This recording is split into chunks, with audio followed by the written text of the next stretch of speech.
Porque a gente, hoje em dia, não pode nem falar de morte, porque falou a palavra morte, as pessoas já estão bate 3 vezes na madeira para afastar, que é um absurdo, porque a única certeza que nós temos na vida todo mundo vai morrer. É que a gente vai morrer. E não olharmos para a morte, a gente não enxergar a morte, faz com que achamos que somos infinitos.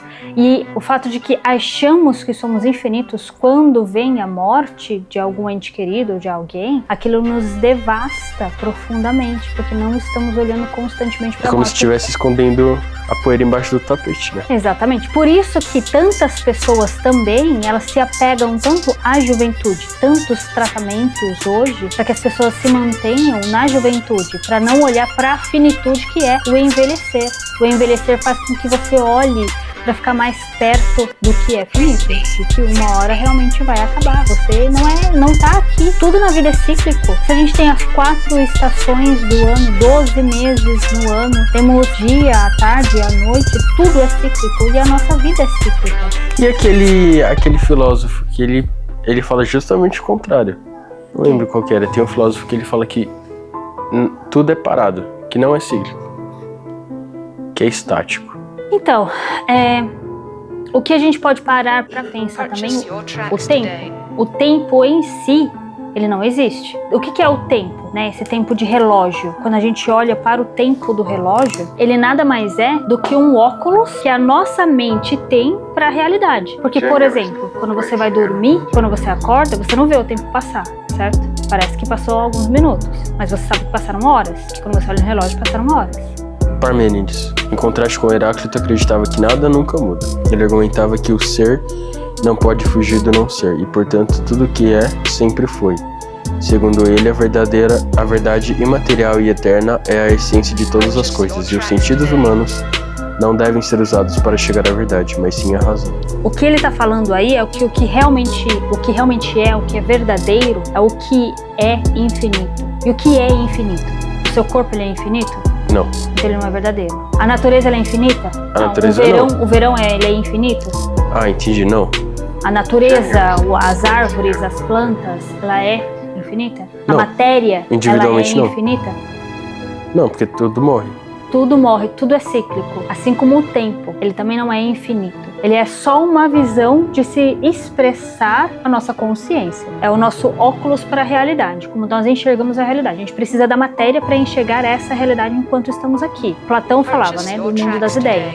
O mundo das ideias é esse ideal que nós temos de algo que é perfeito. Um exemplo, um triângulo. As formas do triângulo, existe a perfeição do triângulo. Eu vou desenhar aqui um triângulo e não vai ser perfeito. Eu tenho um ideal dele, mas o formato que eu vou desenhar não vai ser perfeito. A angulação perfeita, as linhas perfeitas, não tem como ser perfeito. Então, enquanto matéria, o triângulo não é perfeito. Mas eu estou me espelhando a um ideal que está acima deste plano, né? Nesse mundo das ideias, nesse mundo mental. Ele existe, ele é ideal e ele é perfeito. Isso é impossível de você matar, isso é impossível de ser cíclico. Tem como você matar o triângulo? Tem como o triângulo não existir mais? Eu posso morrer, esse papel que eu desenhei, ele vai morrer. Mas todas as vezes que você olhar para a natureza, você vai ver triângulo. Todas as vezes que você, seja nesse planeta ou no próximo planeta, 3 linhas conectadas, você vai ver o triângulo. Então o triângulo, essa ideia de triângulo, ele não morre. O papel que está desenhando o triângulo, ele morre. O signo morre, né? Como assim o signo?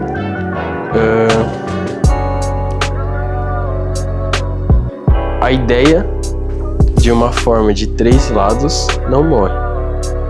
Mas um triângulo, se a sociedade toda acabar, tipo, a sociedade toda acabou, não tem mais a ideia do triângulo. Porque não teve ninguém. Vai continuar existindo na natureza. Não teve ninguém para ensinar o que era um triângulo. Então, triângulo, a palavra triângulo. Então, aí a gente vai entrar a gente vai entrar num plano em que, pra mim, adoro conversar. A gente vai conversar por horas por isso.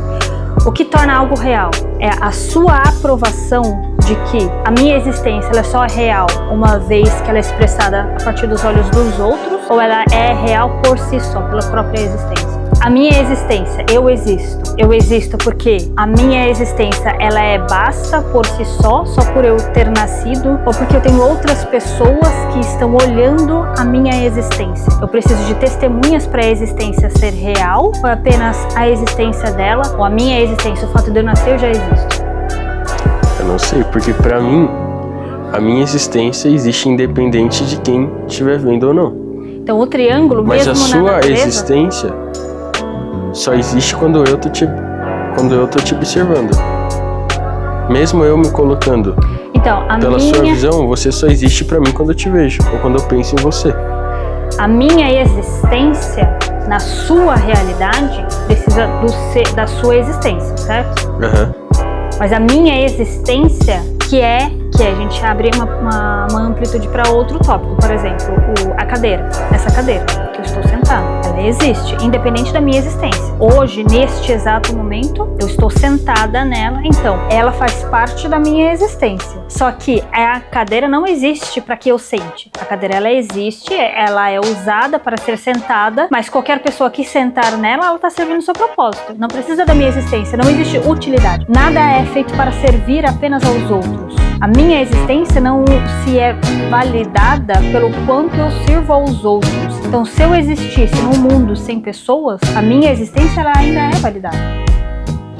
E como você sabe que a cadeira continua existindo mesmo a gente não vendo ela?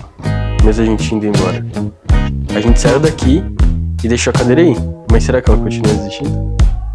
Para a minha perspectiva, para a minha realidade, ela não mais existe porque ela não está mais no rol da minha percepção. Mas a cadeira em si, ela continua existindo. E ela vai existir enquanto a vida dela perdurar. Porque mesmo o objeto, ele tem suas limitações de começo, de nascer, o seu tempo de utilidade, o seu tempo de existência, não utilidade, né? O tempo em que é hábil para ser usado, para servir a sua função. Isso é o correto. Tem o seu nascer, o tempo da expressão da sua realidade, da sua existência, e a morte, que tudo acaba, tudo termina. Quando a gente não olha para esse término, quando a gente não está nunca olhando para o fim, a gente tem um apego muito grande, um medo muito grande desse fim, que é a morte.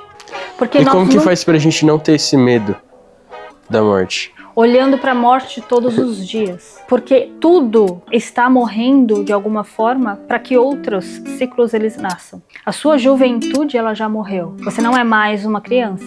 Hoje você já é um adulto. Então houve a morte da sua versão criança para que possa nascer a sua versão adulta. Olhar para isso é importante, mas também entender que tudo é cíclico. As pessoas que têm essa dificuldade com a morte são as pessoas que olham para a juventude, olham para a infância e têm essa nostalgia tão profunda que não saber lidar com isso que lhe dói olhar para um ciclo que terminou. Você consegue de uma forma saudável olhar para esse término desse ciclo de uma forma saudável, de uma forma que não te machuque, é você celebrar o término desse ciclo por saber que outro ciclo se iniciou.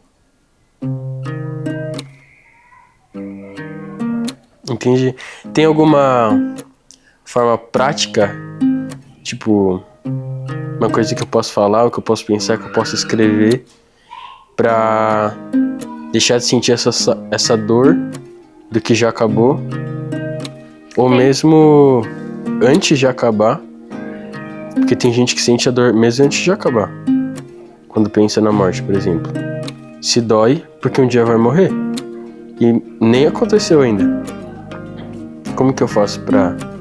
Você exercita isso todos os dias. Ao término do dia, você revive o seu dia e você agradece e pode até usar um caderno para escrever tudo que você é grato para o que aconteceu naquele dia e tudo que você quer que aconteça para o dia seguinte. E isso é celebrar o ciclo. E você fazendo isso diariamente, você celebra a ciclicidade dos dias e do tempo, e com isso você consegue trazer para a sua vida prática a morte do dia anterior e o nascer do próximo dia.